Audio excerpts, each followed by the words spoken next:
Everyone.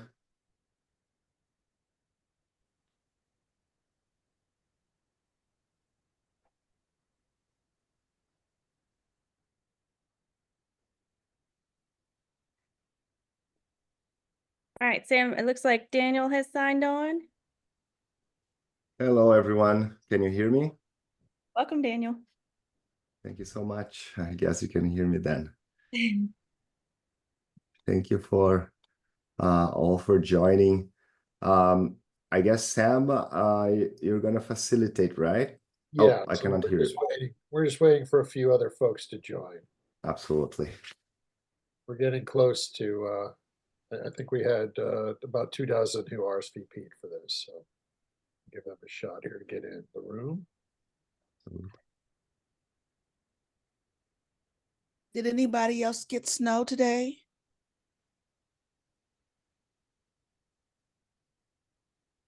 We got about half a foot in Central Virginia. I was just curious because it only snows here every few years. I'm in Houston. We had snow for the first time in 10 years last week. So Yeah, I lived in Dallas for a while, and when I was in Dallas, the first year I got there, it snowed for the first time in 35 years. So they said I brought the storm. I said, I'll take it. yeah, I think your snow is heading toward the northeast, so looking forward to shoveling that in the morning.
We'll give one more minute here, and then we'll get started.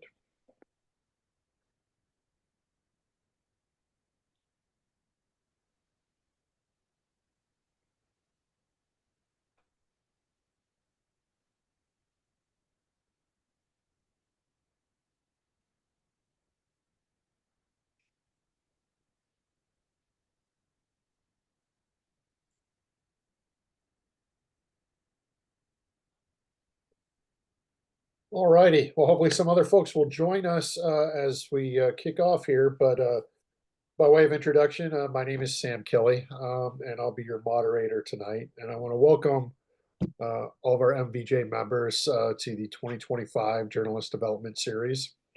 The topic this month is the future of journalism, embracing artificial intelligence and automation, which is a pretty big topic these days when it comes to journalism. For today's presentation, we're going to have joining us an AI consultant, Daniel Scain. Daniel has more than 20 years of experience applying artificial intelligence across various industries. He holds a PhD in computer science, has been a visiting graduate researcher at Cornell.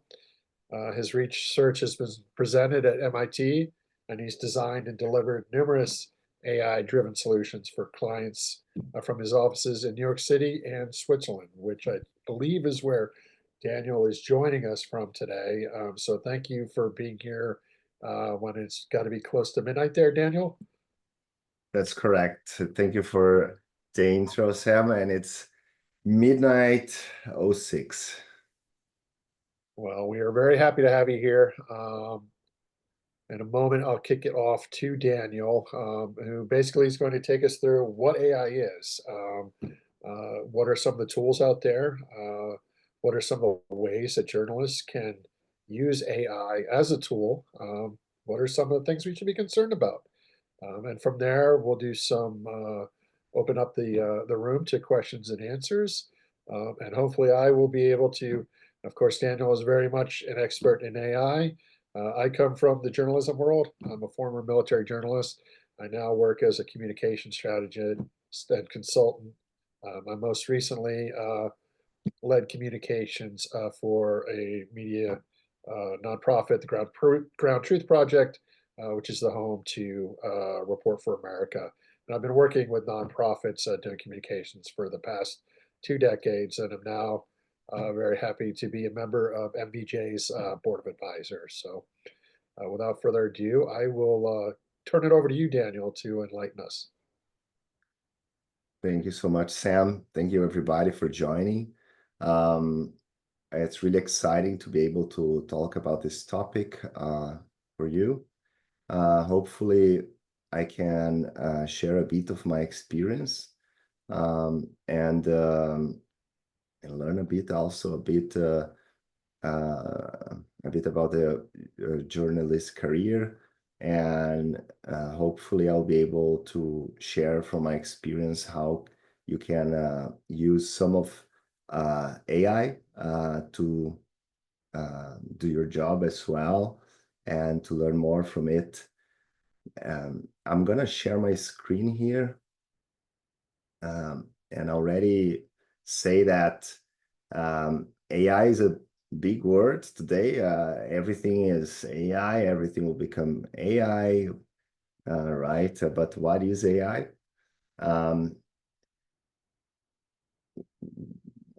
Our journey to understand what is it, how can we use it, we'll go through this topic list. So what is AI? So we are all on the same page. What is this current AI technology that is basically dominating the news for the past 2 years around? More than before, there were other times AI was important in the news. How humans relate to AI, and how AI can be used as a tool for journalists and journalism.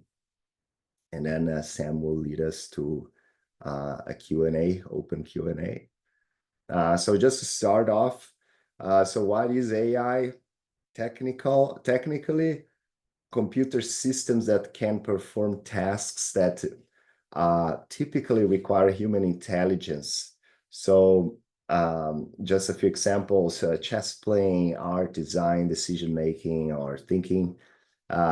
If we look back during industrialization, we had machines that would perform tasks from humans, where before a human would, without any support, construct shoes, build houses, and so on. And suddenly you had all those electrical machines making their work much more productive. But machines were never part of the picture when talking about learning, reasoning, problem solving, perception, or language understanding. So those were key capabilities exclusive to humans, and that now when talking about AI systems, we consider maybe they are those machines can or cannot do something that were before exclusive to humans. So just as an intro, thinking from art perspective, how can machines even think? Here are an early conceptualization where a self-playing chess machine, how it would be built. Well, there was a human inside, so I guess that was a bit easy. Ironically or not, there is a very important product today called Mechanical Turk. The name is inspired by this picture, and it's a product that it supports AI development today. So we see inspiration coming from this time already. A bit older movie, Metropolis, a humanoid robot is introduced. A bit less humanoid robot, at least he could speak like a human, but this red eye is Hal from Space Odyssey. Can machines learn? Can machines decide? So Art was asking many of those questions. Can machines solve problems? So those questions are coming from the key capabilities that I mentioned earlier, right? While those two little robots on the left, they caused more problems than solved, at least a big part of those movies. Can machines perceive? Can they feel? Reference to Blade Runner. Can machines even understand what they're doing? So those are all open philosophical questions brought from a more artistic perspective, philosophical perspective. And they're still valid and open questions. Now I'm going to try to ground a bit more the discussion, trying to answer from a more technical perspective. So you probably know that during World War II, there were efforts to decode Nazi German communication. That was done, of course, by a team of talented people, but supported by a machine, right? After World War II, Alan Turing, which was involved in these decoding efforts, he started asking the question, should we build machines that can do a certain thing or that can learn how to do certain thing? Still open question, abstract, subjective, but he started to make it a bit more precise, and he created this famous test, the Turing test, which is a computer could be said to think if a human interrogator could not tell it apart through conversation from a human being. So let's say you close your eyes and you talk with this machine. You don't know if it's a speaker amplifying sounds from a microphone from a human, or a computer actually generating those voices. If you cannot tell apart if it's from a computer or from a human, then you could say, yes, computers can think. That was one of the earliest definitions of intelligence, right? AI, of if a computer can think. Fast forward, we had the Turing test passed by a machine in 2014. Nobody was convinced that the machine could think, and I'm almost sure nobody ever heard that the Turing test was passed by a machine. A bit earlier than that, you may remember IBM's Deep Blue when it played against Garry Kasparov, at the time the best chess player, and it won. So people would associate chess playing with being smart, with strategic thinking, with decision making, and suddenly you had a computer that could beat a human. Still, people were not even considering, oh, wow, now computers will do everything because they're smarter, right? So again, both Turing tests and this event, they show that the concept of AI was still not convincing for humans, right? The same computer won a Jeopardy game, which is pretty impressive, of course. It's another game, more popular, associated with intelligence. And later on, there's this Netflix documentary, AlphaGo, and there's this other game that supposedly is even harder than chess. Technically, it is. And the computer learned how to beat the best in the world. So popularly, those were remarkable events. Technically, AI has was under development for many decades, but this is what caught the attention of most people during that time. Now, around two years ago, ChatGPT 3.5 was released. It has been under development for many, many years, but this version was something that you could ask for text to be summarized. You could communicate to the machine, look at this article, please summarize it. And you would look at the summary and realize that's not a bad summary. You could ask to write an article about Central Park's history, and it would do so in a way that it was convincing. So again, I'm hitting that word. And you could even have a conversation with it. During this time, there were engineers working for big tech. There was one specific at Google that revealed we have an AI in-house that has conscience. So of course, maybe that was a bit exaggerated, but any person first having contact with this technology that you can have a conversation, ask how they're doing, and so on, certainly have a certain emotional response. This time with ChatGPT, there was a wider response, popular response. Everybody started to feel, so they were convinced being the best at chess was not enough, passing the Turing test was not enough. With the ChatGPT, this dominated the debate, the news. So people generally believed, okay, that's AI. I'm convinced about that.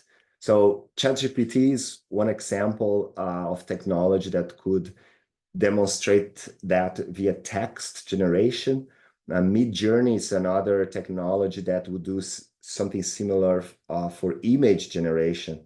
So we can see all those three pictures, this countryside house with some flowers. This has been generated by Midjourney. This shoe with this very convincing smoke around, it's all AI generated. Even these two people, as we say in the field, they don't exist. They have been generated by AI. It really looks like a real picture. And this gentleman looks like Robert Pattinson. I don't think it's a coincidence. It's not supposed to be, but later on we'll talk about again about how this is built and why this guy looks like Robert Pattinson. So how it came to be, how suddenly we have this AI making people feel convinced AI is here. So they basically, those companies that has this, the companies that have this power, they get all web pages they have access to. So really it's scanning the internet. All books that are in digital format. Later on, we can talk about are they copyrighted or not? Can they do that? All images they can find, in this case, digital format, right? That's where this AI exists, in the digital realm still. While the robots are not around, but it's yet another topic. All scientific articles, again, articles that you need to pay or not. So even the paid ones, if they were authorized to use that or not, we're going to talk about it, but even that was used. So all this data is fed into a supercomputer. That's the size of a car factory. It's really big, consumes a lot of energy. Companies are now building nuclear power plants to feed the new generations. There's a race to build more power plants, right? So it's a really incredible machine. And this machine will take all this data and learn from it and produce the so-called model. OpenAI, it's a company, they produce the ChatGPT. Other companies, we'll see later, have other names, but basically that's what they all did. They took a lot of data, the model learned from it, like Alan Turing imagined a few decades ago. And this so-called model, this AI, is able then to summarize text, to write an article, to talk with you. to generate images and a bunch of other things. So this is a very basic way AI is created, this generation, right? So the supercomputer learned from the data. It cannot learn from the data. So that's a really important point.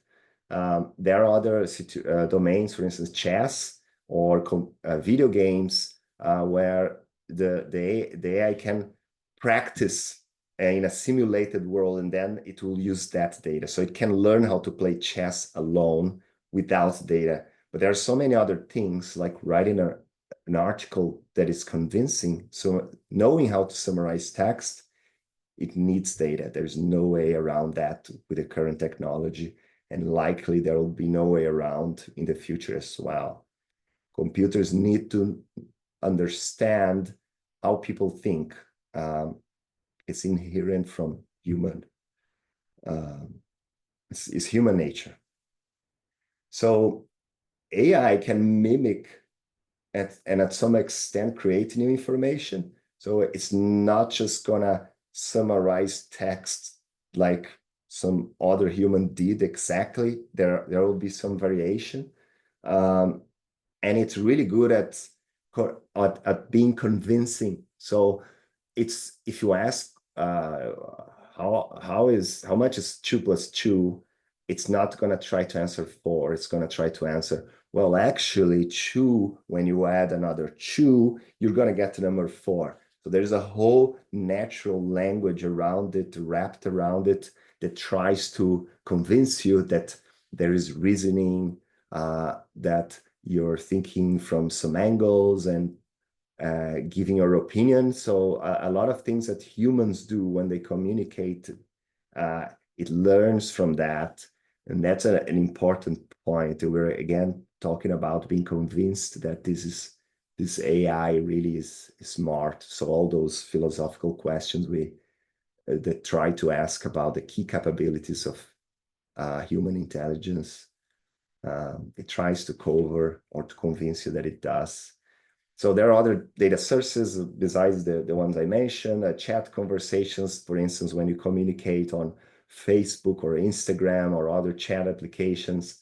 The voice audios are used also to train. AI is learning how to communicate with the audio. And basically any data that it can grab, it's useful. It learns a little bit, right? So even a video of you doing sports, the AI can learn a bit about how to move around if it is embodied in a robot. We'll not touch this topic in this webinar, but it's something in the roadmap for many companies. So what is happening? Can AI do everything? Suddenly it's learning from humans. It can do everything humans can do. Big tech will surely tell you that's the case. You will feel convinced by experimenting with those tools, but that's not really true. If you're an expert in your field, whatever field that is, you can start questioning AI to the point you will feel, okay, well, that's not exactly quite true. I'm not sure about that. So that it's not hard to reach that point. We can see some examples later. Big tech will promise you that we are one step away. It's going to happen 2025. It's done. We're done.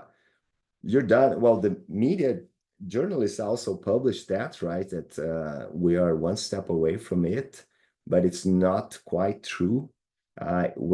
When you reach those moments where you see that AI is not giving you what you want, you really realize, oh, okay, yeah, that there's some more to do there.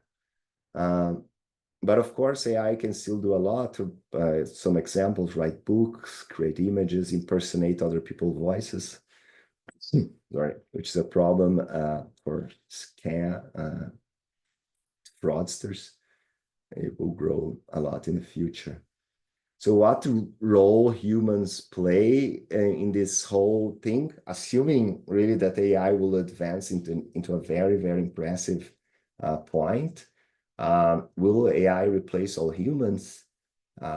Will AI replace all jobs?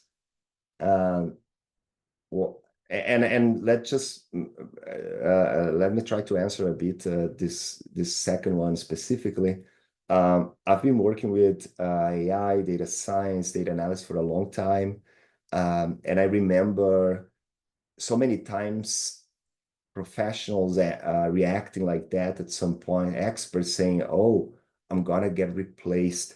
It was so impacting for me to listen to that and to see the reaction. And I can tell you for sure that I have never ever seen anybody getting replaced. Actually, the opposite happened. Every single project grew, every single field flourished. And looking back 100 or more years ago, during industrialization, people would feel like that we're going to get replaced and so on. And all this time, fast forward to today, all fields developed, right?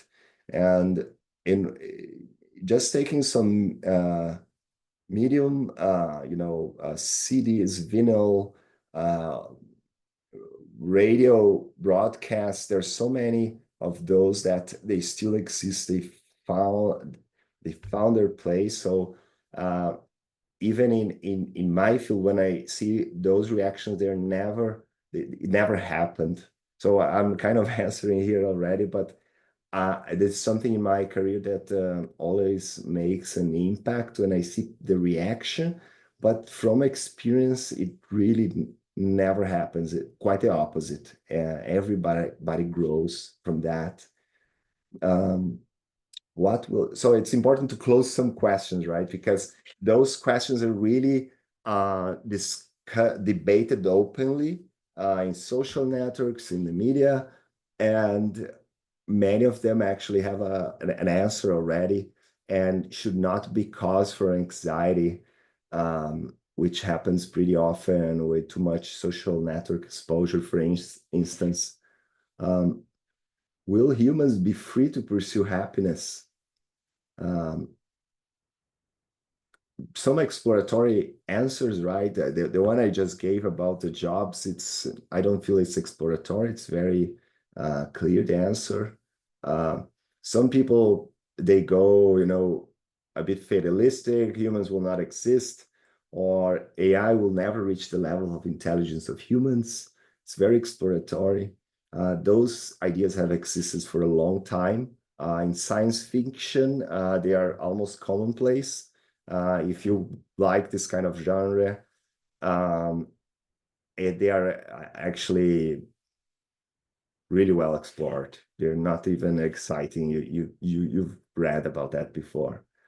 A more realistic one would be AI tools are designed to follow a predefined objective.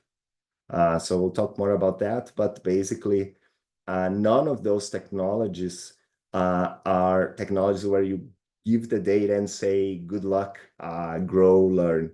Actually, they're all directed towards certain goals. They're optimized in certain ways. So there is an expectation that AI will actually follow human wishes. Of course, more on that later. But I think there's a lot of high-level presentations so far, and I would like now to be a bit more specific to journalism, to the journalist career. And for that, I'd like to present a few tools and applications on how AI, following the experience I just reported, can actually help and improve the career. So we as humans are still learning what the current wave of AI can do and what it cannot.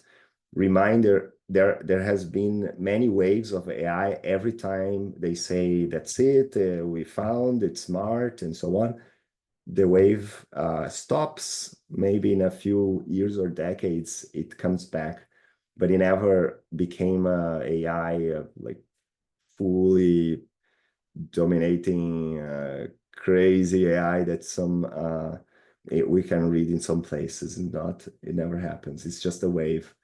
So let's dive into a few examples and when they work and when they do not work.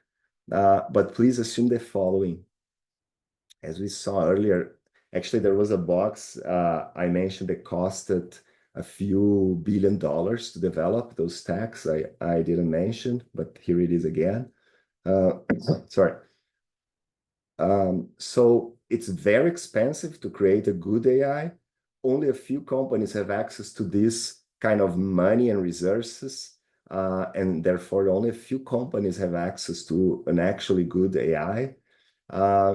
So whenever you see an AI tool, it's likely derived from one of those more expensive AIs or AI models, as we say in the field, either directly connected to one of them or indirectly, it's using some of that tech. And basically because of that, because it's so expensive to develop such technology. So you've heard about ChatGPT, which is developed by OpenAI and Microsoft. There's Claude, not as popular, but actually as good as ChatGPT, sometimes better, sometimes not as good. It's by Anthropic and Amazon. Llama, which is a free model, you can actually download that.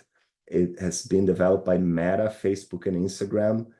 And Qwen, or Chuan actually, from Alibaba. It's a large Chinese company, competitor to Amazon. So that's those are big, expensive models, AI models, right? So if the AI tool you select to support you is not based on one of the above ones, it's likely that the model or the AI model is not as good as the ones above. So there is some connection between all the tools. We'll see later thousands of AI tools. Most of them are related to one of these four, or maybe there may be another one or two in this list. But it's when you hear thousands of AI tools, they're generally going around those companies and models. And of course, there's one very little discussed. You can actually have a good AI, but it would be very slow. So you can run AI from your computer. I'll show that in this presentation. You can even run from your phone, but it would be really slow. So if you have the patience to wait for days or months for an answer, you can have good AI, but in general, it's not practical to wait for months for an answer from AI. So I needed to mention that. So let's start with the tools. Just trying to group a bit into investigative journalism. First tool here would be Deep Search. It was launched just 2 weeks ago.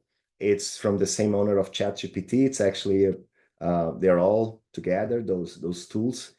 It's a tool that you can ask for questions that would require a bit more of research. So for instance, if you ask to list the 5 most expensive hotels in Harlem, you would get this list. It will actually try to search on the web, try to do some research, cross-correlate information, and give you this list of expensive hotels. You can actually ask to list the reports of illegal immigrants living in New York City luxury hotels. This is a hot topic now. It was last year, of course. Some people saying that that was a big deal. Some saying that it was not, and this information is being manipulated. So you could ask actually this tool to try to do some research on the source of information from those things, those reports. So why this is a tool? Because, sorry, actually, without this tool, you would Google by yourself. You would use your favorite search engine. Most popular one is Google, of course. You would make a list of findings. You'd summarize that, and then you would know the answer based on those sources, of course. That's time consuming, of course. And now you can ask more questions. So going back again about this, what is the role of humans on that? Well, the truth is you cannot do a full research. Sometimes you're constrained by time and resources, and you always end up making a shorter search. Now, those tools enable you to make a deeper search, right? So deep research on topics that before, for practical, economical reasons, you couldn't before. So that's a tool, right? It's really a tool that is enabling this kind of thing.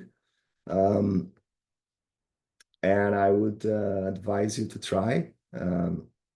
I will show some tools, not specifically that one. And by the way, I'm speaking nonstop, but I guess during the Q&A, we can go back to any of those topics.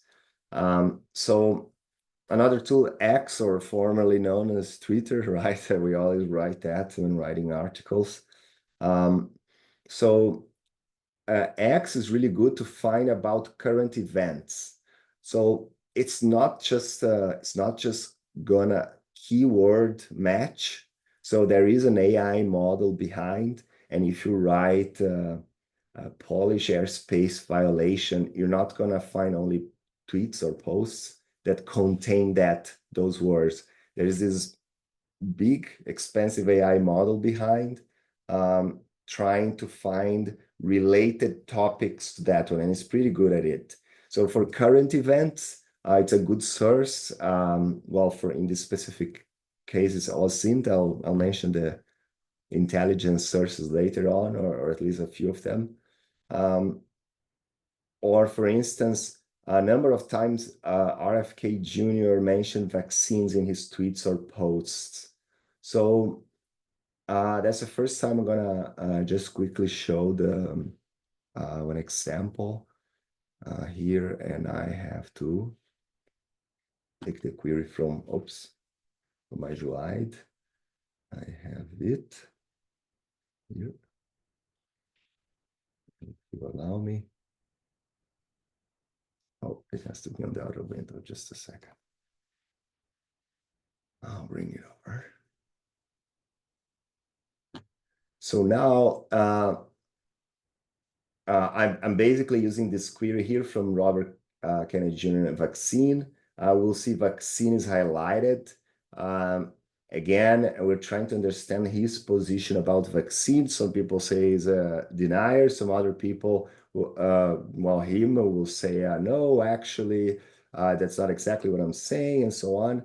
We can check his opinion directly here for how long this has been an opinion.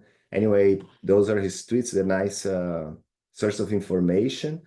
So you can do the research, right? And write the and do the investigation that you're looking for. So I will see later about fact-checking tools, but here you're getting at least some of the source of the information. That's why I'm showing this one first. And yeah, the Polish one I'm gonna show on the right slide. And so is the New York Times one. Okay, let me go back to my presentation quickly here. Bing.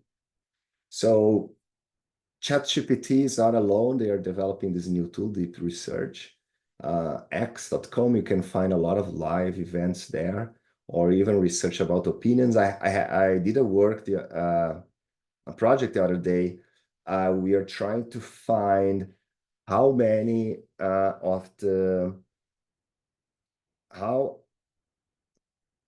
how many times each American senator mentioned Cuba since Joe Biden removed Cuba from the terrorist list. So we wanted to understand if the Republicans or the Democrats were mentioning more or debating openly more how they felt about that, right? So X was a really good tool for that. And it comes from the source. Each senator, they have their own Twitter account.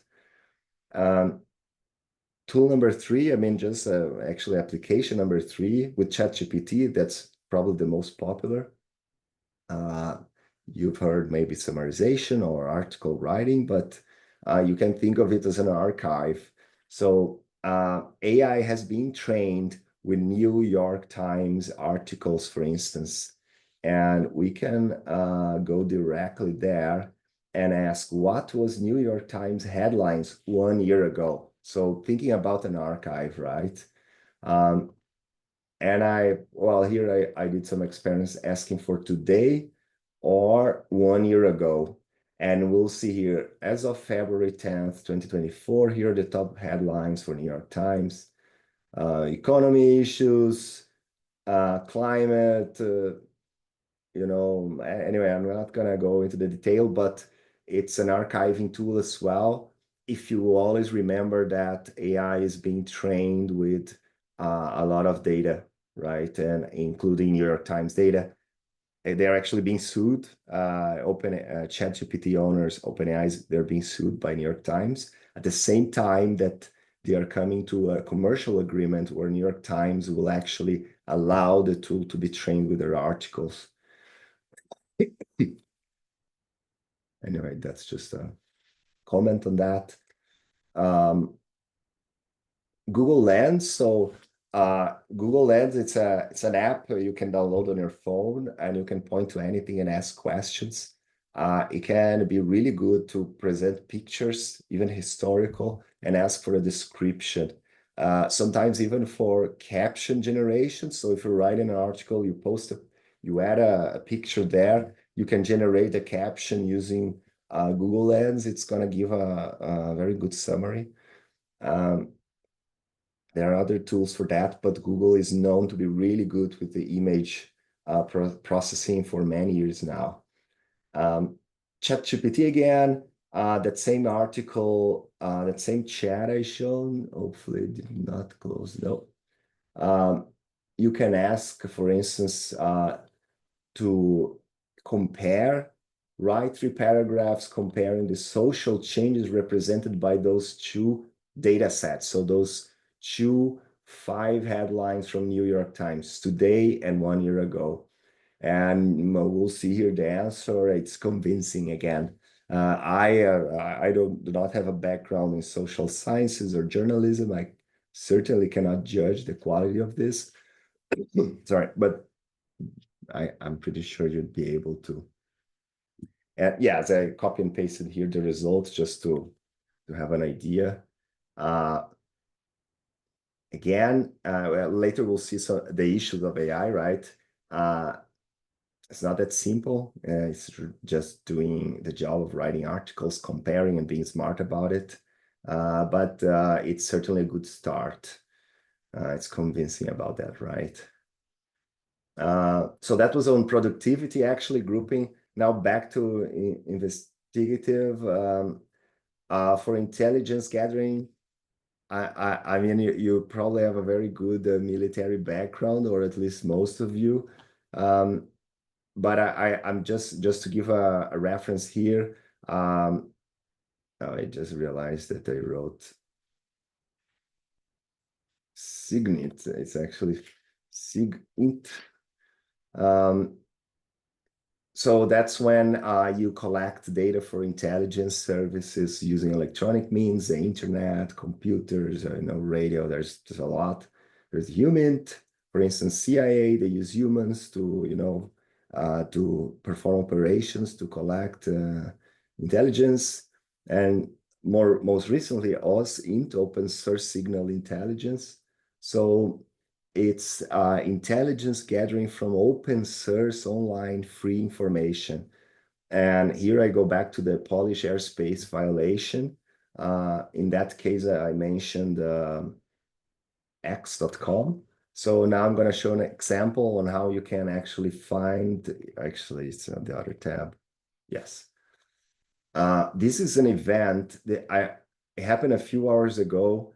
some Russian fighter jet entered Polish airspace, and by using this query, Poland airspace violation and sorting by latest, I can collect information about events. Sometimes the Polish national, sometimes the military, sometimes, of course, it's counterintelligence. But this information being able to be searchable via a very good model allows you to enables you with OSINT, open source intelligence, right? So there's another tool, that's tool number 6. And there was another case, and that's recent as well, a few months ago. Airplanes, and that's commercial airplanes in the Baltic countries, Finland, Estonia, and a few around. They were getting GPS jammed, and even they lost completely GPS access because of some jamming device. And via X, people started interacting, cross-correlating some pictures, amateur people collecting radio waves. They basically pinpointed the source of the jammer. And that was, well, I guess no surprise, close to St. Petersburg in Russia. Sorry again about that. I have a bit of, I caught a cold last week, and it's just going away. Sorry about that. And one that is actually a lot of fun, it's, and I'll not show this specific one, but a free one later. This one, you can post any picture. I mean it, take a picture from a window, and this AI will try to guess the location. So it's really based on, the types of the bricks, the types of the roofs of the houses, the plants, everything. And this can only be enabled by AI, really, and not from any GPS metadata location from the photo. I'll show that later. That's actually a lot of fun. So that's to investigate stuff. It's even a PI would have a lot of fun with that, I'm guessing. ChatGPT again, for popular science, if you write articles to publish science development, you definitely can ask for summarization of scientific articles. So for instance, here in this example, AI, write a single paragraph about this article so that I can publish in a local newspaper, reachable by my neighbors. So that's to give an idea of how local it is, which are not physicists. So it's really layman terms. And that's the actual output explaining from an original title of a pile condensation at non-zero isospin chemical potential with Wilson fermions. I'm interested in physics. I don't understand anything from this, but the output I do. Scientists have made a breakthrough in understanding how certain tiny particles behave under extreme conditions, similar to how water turns into ice or steam. Great analogies. So if you worked publishing about science, you need a physicist close to you, and that physicist needs to be really good at translating a lot. Again, I cannot see a physicist working at the newspaper being replaced, but for sure you will be able to talk way more about science. It's becoming more accessible. On the productive note, Grammarly has been known before this AI wave. It can do a lot. In case you don't know, you install in your browser and it will constantly check what you're writing about the syntax, the meaning of the phrases. It can rewrite paragraphs. It can suggest, change the tone. It's really good at that. I'm mentioning a bit high level Grammarly because if you take ChatGPT, copy and paste any text and ask to perform some activity from Grammarly, it will probably do really well. So Grammarly is really handy. It's useful to have around, but it actually is facing a lot of competition from these very large models. Grammarly does not have the resources of like those companies, so they'll probably end up being backed by one of them. And one final one in this series, it's LM Studio. So we'll talk a bit later about data privacy, but basically LM Studio you download on your computer, right? And you can run those AIs in your computer without any of it going to any of those companies. So it's really private way of accessing AI. I actually have it installed here, just so you have a look how it is. It's really, you go to the website, download, click install. There is for Mac, for Windows, for Linux. It will suggest a model to download. It's not going to be super quick, but you can really come here and say, what is the list of the top 5 largest countries, which is a common test that they show. I'm going to hit enter. This isn't going nowhere. It's really staying on my laptop. It's going to generate some information here. So it's an alternative for privacy-aware people to run AI. It's not as good as the online big AIs, but it can do a few tricks. For summarization, for instance, it can be good. Am I too off the time? Let me check. I think I may be. Okay. Yeah, I'm going to try to speed up a bit. So just to close a few, we're really close to the end. So how to find more AI tools? Sam actually found this one. Thank you so much. It's a website that is specialized for AI tools for journalists. It's a very large number of tools. I suggest you to explore. Always from all these searches I'm suggesting here, a reminder, most of them will probably be based on those big expensive models, and your data is probably going through them. So be aware that your data is being collected. There's another one here suggested by Miriam Spritzer, my good friend, that they claim to have around 29,000 AI tools. It's very likely it's true. It's not specific to journalism, but you certainly can find something useful there. And there's the big one, which has 400,000 AI tools. And that's true. It's the largest one. It's hard to find stuff, not user-friendly, but if you're curious, I think it's a good place to find. Let me just show very quickly here this AI locator. So basically, I'm just gonna upload a picture I found on YouTube of a guy walking around in India. And so I'm just gonna upload the picture if I click here. That's the one, hopefully. No, not this one. This is the recorded session. This one. Yes. So I'm just gonna submit this picture. It's public image, by the way. It's gonna take a few seconds. And it will suggest the location just based on the image. And just so I allow a bit more time while it's generating the information. A few problems of all those technologies, this current AI wave, is hallucination. If you didn't hear about it, it's basically AI may simply make up information, facts that didn't exist, or logical conclusions that you cannot have. It's a technical problem. No AI today is free of that. None of this current AI, right? So really check the information you're using, the information given by you by AI.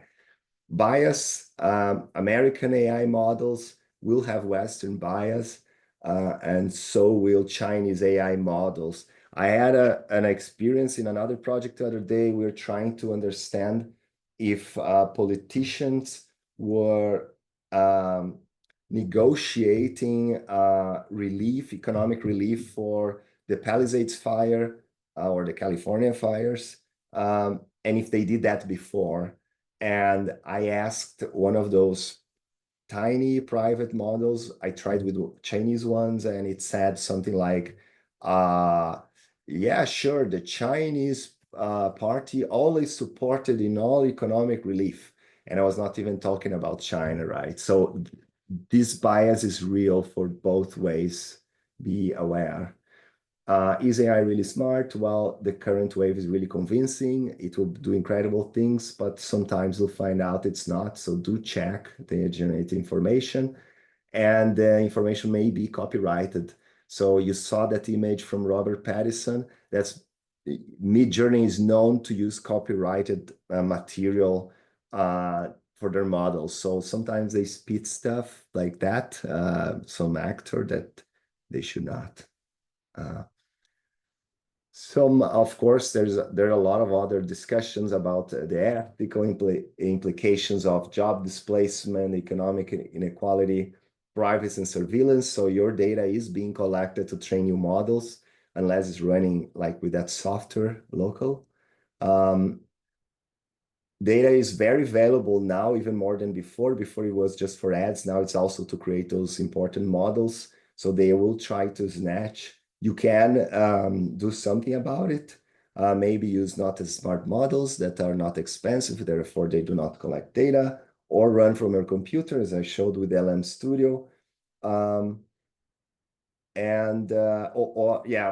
mind you, you'll need a better computer. You cannot run from any computer, otherwise it's going to be super slow. And just to conclude, AI existed before. There is a new wave now. There's a lot of potential for increased productivity, also to process more information. It's limited to what information it has been trained with, it has been provided to it.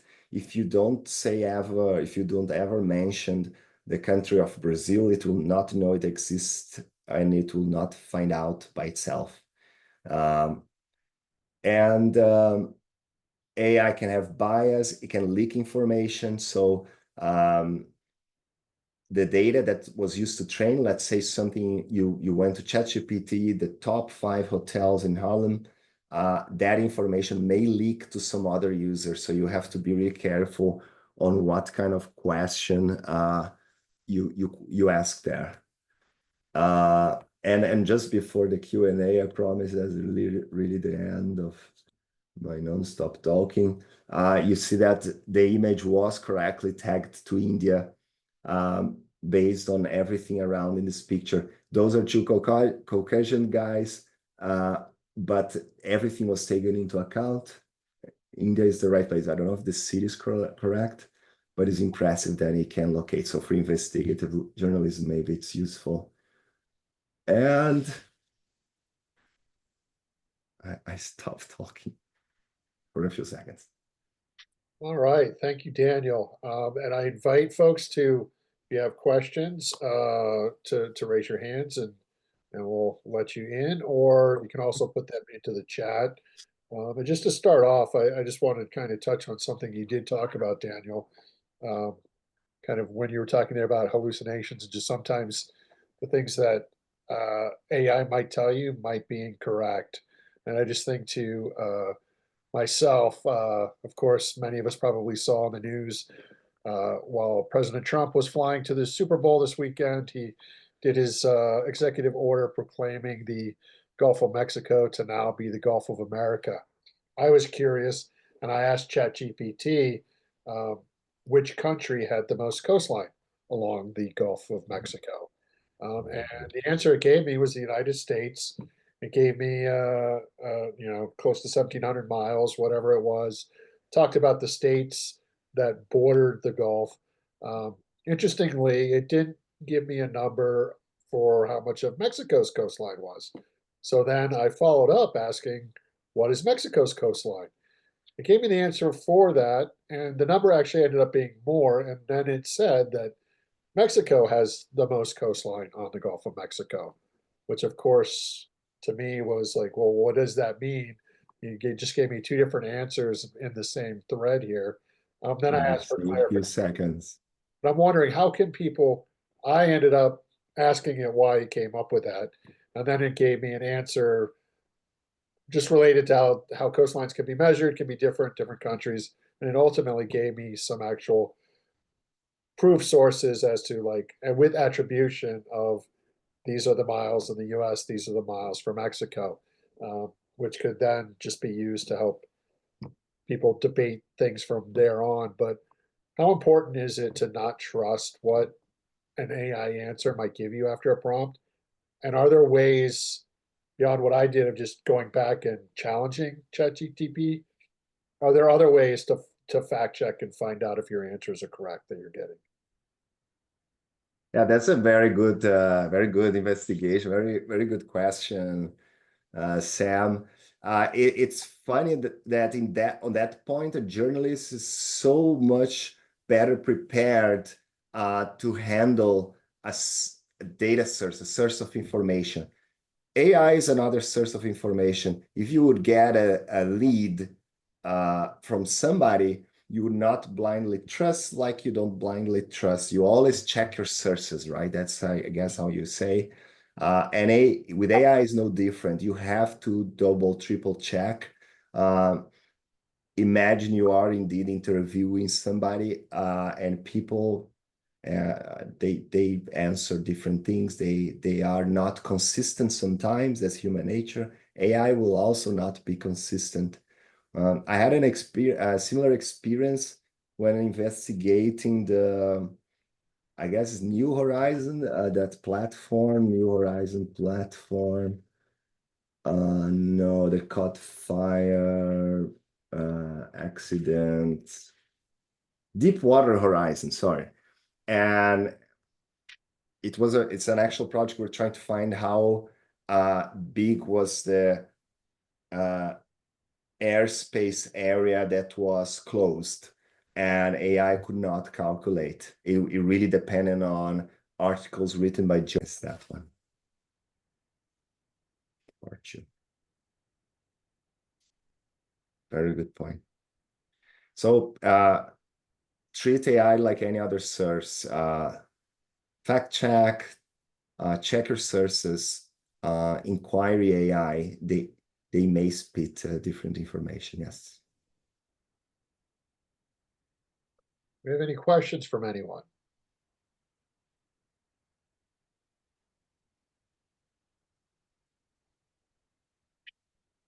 I saw some messages on the chat about maybe not everybody use ChatGPT. So I just actually posted that question you mentioned, Sam. In the Gulf of Mexico, what is the longest coast, US or Mexico? So I did this live just to show that's ChatGPT. You just go there and you write and you ask questions, and it will live answer. So I'm just gonna do here, are you sure? And then we see here it's searching for more and so on. It's error in message stream. Uh-oh. It's like asking about politics. AI will refuse or pretend, oh, I'm panicking, I don't know, and stop. I see Gennaro has his hand raised. What's your question? Hi, yes, Renato. So we talked a lot about kind of AI in text, but I was curious about AI in like infographics and graphics and being able to produce, things like that to support different articles, especially on kind of bigger data sets. What those capabilities are, and what to look out for. That's a pretty good question. Thank you, Enaro. Ironically, AI, the current technology that we all are having access now in this past 2 years, it can be really good at logic, but pretty bad at processing actual numbers. So if you pose a conundrum, it may actually do a really good job. But if you pose a very large amount of numbers, it will make certain mistakes. I actually have in one of my slides a very mysterious graph that shows the probability of AI making a mistake based on the number of digits the number have. So if you have a spreadsheet and you tell AI, please analyze, do something about it, the quality may not be that good. If you use Google Spreadsheet, there is an embedded tool there. You can try yourself. It will give you a lot of insights about the data. So those insights are generally trustable, but you'll see that it doesn't come close to a deeper numerical analysis a statistician, for instance, hired by a newspaper could do as part of a project. So for number crushing, I do not recommend now or in the near future, as more digits each number has, the likelihood of a mistake of hallucinating is really high. What I recommend my peers is you may not give numbers and ask for a calculation. You may ask AI how to calculate on those numbers. So how do I, find the average of this column? AI will be perfect for that. But don't say, AI, what is the average of this column? So they're slightly different questions. Ask how to do and do not ask the AI to calculate on your behalf. Just to go a little further there, Gennaro, I would say, and I put the link for the Journalist Toolbox into the chat. Obviously, journalism encompasses a lot of different things. It's print, it's broadcast, it's online, social media, etc., as well as imagery. So I really encourage folks to take a deeper dive because there are hundreds of tools out there, probably thousands. Just note that this toolbox is done by journalist Mike Kelly, who teaches at the University of Illinois in Chicago, I believe is where he's at right now. He's constantly updating this site. And so, I think we're all learning and we'll continue to learn when it comes to using AI as a tool for journalism. One of the most important things, though, with all of this, and just the fact that there can be errors, you really want to make sure that no matter how much work you're using AI for, at the end of the day, as journalists, we really need to have that human touch, just like we need our editors in our newsrooms to give us the second set of eyes to really be looking and making sure that we're fact checking. I'm not seeing any questions at the moment, but I did see comments in the chat. I'm wondering if Michael, maybe you'd like to share just some of the way you talk about using AI in your business as well as with a disabled veteran organization you work with. Maybe you could just Sure. tell us about how you use it. Sure, thanks. One of the things that I'm privileged to in New York is that they make it easy for disabled vets to get permits and licenses to do like a food cart. But when we get out there, and especially with today's modern type food carts, it's not just a hot dog stand, you wind up with a start of day and end of day that kind of resembles the food industry restaurants.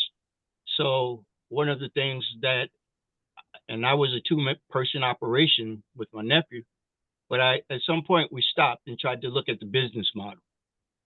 And I was able to kind of compare what I know we were doing, and I would ask questions to ChatGPT about the different job descriptions that take place in, say, a food truck. And it gave most of the outline of what we were doing and gave the job description. So in that one sense, it was a great comparison to say, look, it's two of us, but we're actually doing X amount of jobs. And when we go to fill out and have to get other persons to do specific jobs, we were able to get a bigger picture. Now with the disabled veteran entrepreneur, many of the veterans that I know that have these permits, we decided to start a street vending entrepreneur operation. And even with coming up with bylaws and what type of membership strategy we might have, we did use ChatGPT to actually get it kind of, let its database give us an outline. That's great. I think that's a great point too. ChatGPT can be really important for helping you, and I think Daniel touched on a little bit of creating an outline of what you want to do. Obviously, in journalism, we don't want AI to write our entire articles for us. We can use AI to summarize things, as was alluded to, especially things we might not understand. I'm not a scientist. If I had to interview a scientist, I probably wouldn't understand half of what they said, but AI can help me interpret what is being said and put it in a language that my readers can understand.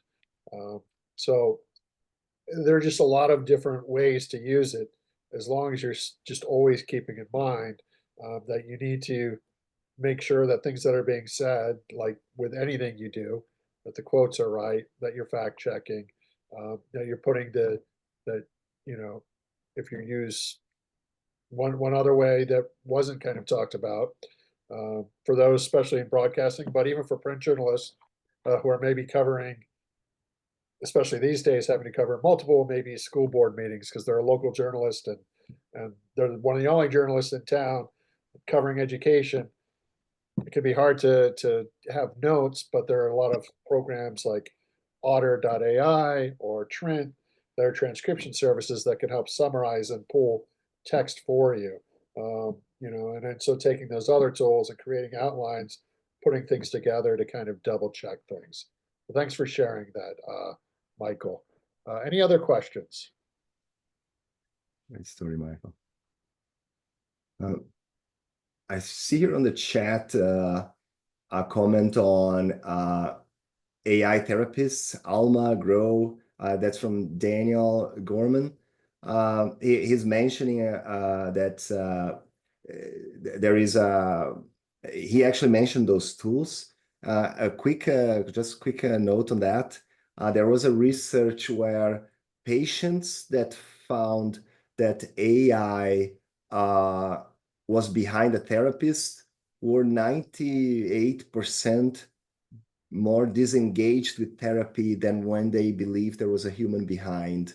So there's another fun fact, not related to journalism, but I think it's worth mentioning.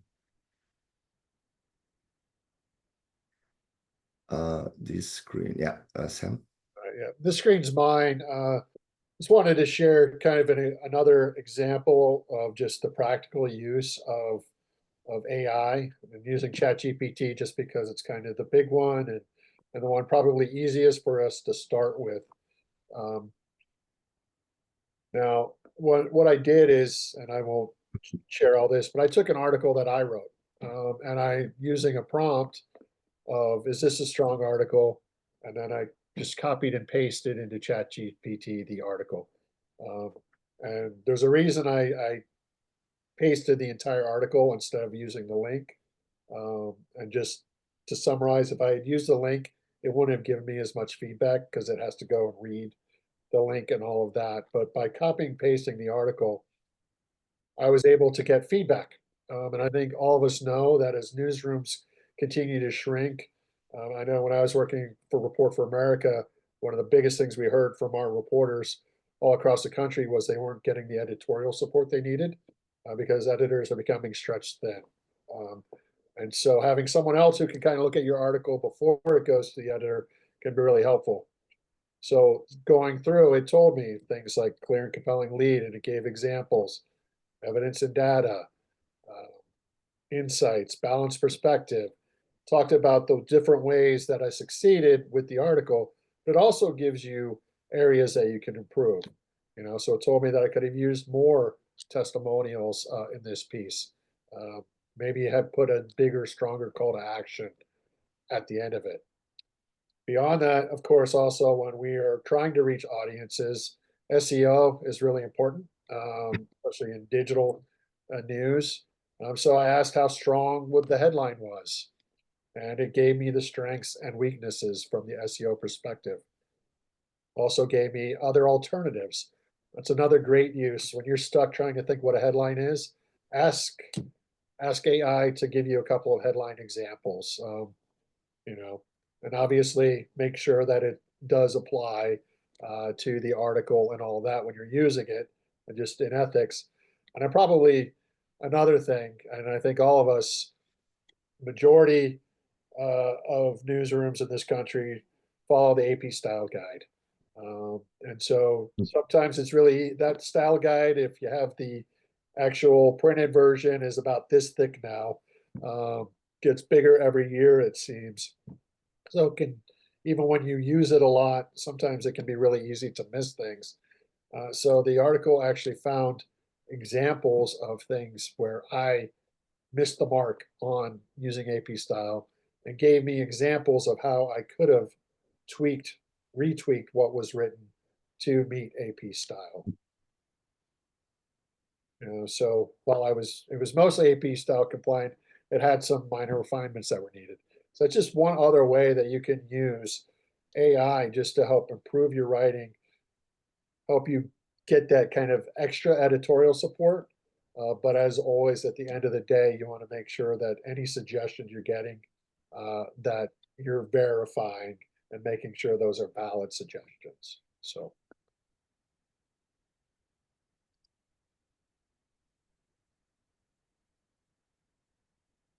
All right. Jeremy, can you tell us a little more about your comment here?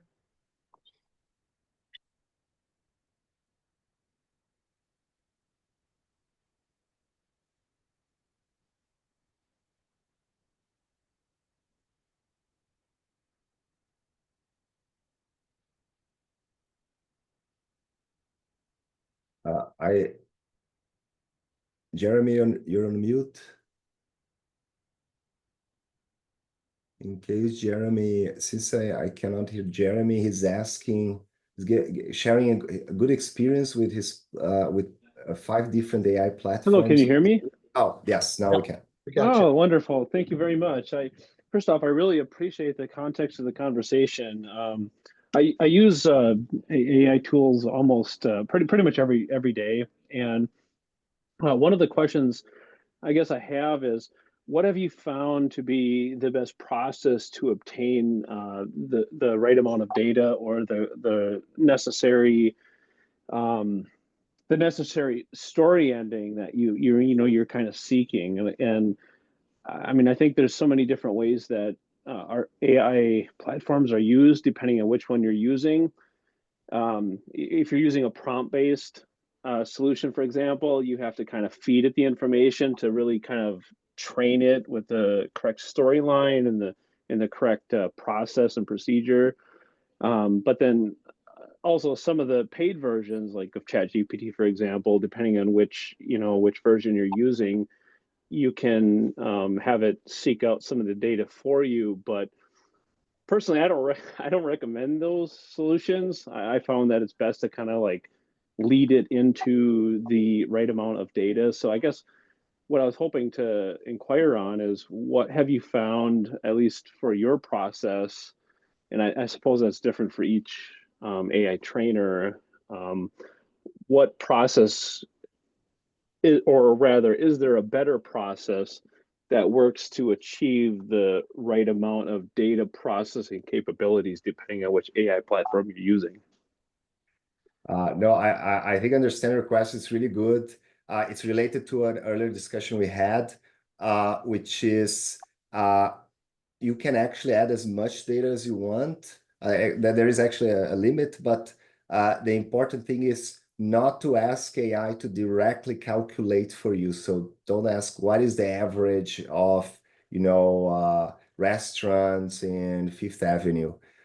You should ask, how do I calculate and then the process AI will explain. You can try to reproduce manually. It will be as easy as you ask AI to explain, and that will be very precise. If you keep adding data and ask for data to be calculated directly, because of how those AI technologies are designed by nature, it will hallucinate and your data will be messed up.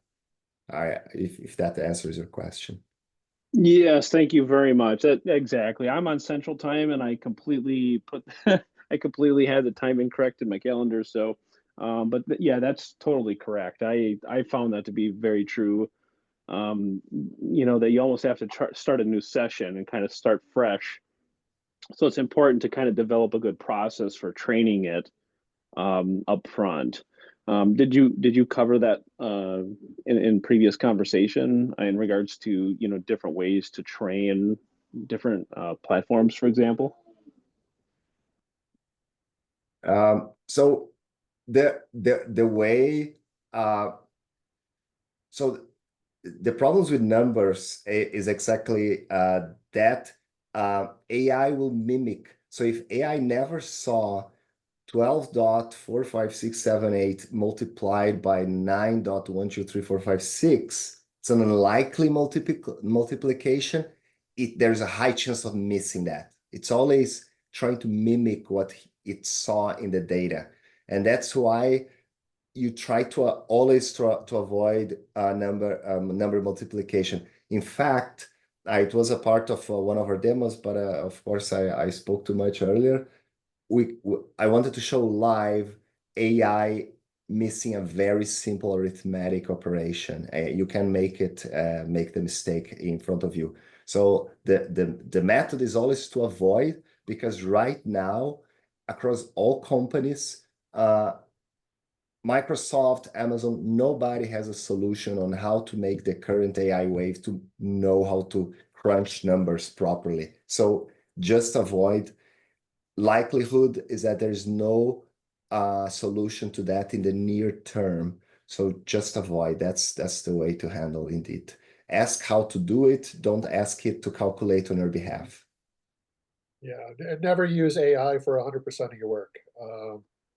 Different people have different kind of theories and numbers, but there's a bit of a rule that's going around right now in a lot of different circles, the 80-20 rule.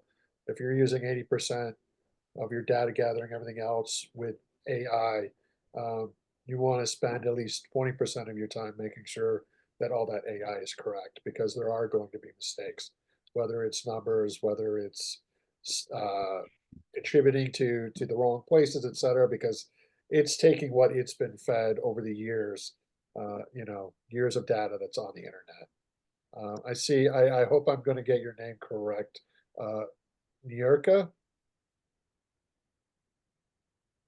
had your hand raised. Yes, hi. Um, this was a great informative workshop, so thank you for that. I have a couple questions. You mentioned when you were doing the workshop that you were going to share some additional resources about the picture non-paid version to find like a picture or location, Yeah. and also about the X AI comparable, and also what is the best prompts to use when you're writing these articles and you're gathering evidence that are I found that professional when you use professional prompts, it gives you a better response. So what are some of the prompts that you will use to make sure that that when it gathers the information and write the article for you is more focused? Excellent question. The whole field of knowing how to ask AI is called prompt engineering. So, and I'm not joking, if you ask, what is the longest coastline? Is it Mexico or US? It will answer in a certain way. If you ask all this question at the end, you say, please, it will give a better answer. Even more, you can say, assume you're 200 IQ person. Now tell me the size of the coastline, of Gulf of Mexico. So all those things are valid techniques. They're studied. What I would recommend is literally Google for prompt engineering. I'm gonna write on the chat area here, so you have the note. It's a full area of study how to address AI, how to handle these requests so you get more out of it. Thank you. Yeah, and I think you can also, when you get an answer, there's often, depending on the platform you're using, there the ability to refine answers, to change answers, to provide alternate examples. So taking all of those to kind of get what gets it to where you want it to be, to get the answer that you need. All right. Do we have any other questions? We're kind of getting to time here. All right. Doesn't look like it. Daniel, any closing thoughts for all of us? On the last 3 minutes, I would like to say, well, of course, thank you so much for having me, giving me the chance to speak to you about this topic. I find very interesting. I hope it was useful for each of you. I posted on the chat as well, but I'll say it here. For everyone without significant AI experience, just go to chatgpt.com or chat.com and play with it, experiment with it. You will soon develop the really good feeling on how these things work. Maybe revisit this presentation afterwards, and I think that's going to be a pretty good start. There's nothing to be afraid of, and soon you'll find yourself using those tools and taking a lot of value out of it. Yeah, that's, I guess, my ending. Thank you so much for organizing this session. Well, thank you, Daniel, for joining us all the way from Switzerland, for anyone who joined us late. So it's well into the night for Daniel. So we appreciate you taking the time to be with us and to share your knowledge with the MVJ community. For the MVJ community, thank you for allowing me to moderate this. It's a pleasure to be a part of this organization. And just mark your calendars for March 11th when we will have our next development session. We do these every month with different topics. So thank you and have a great night.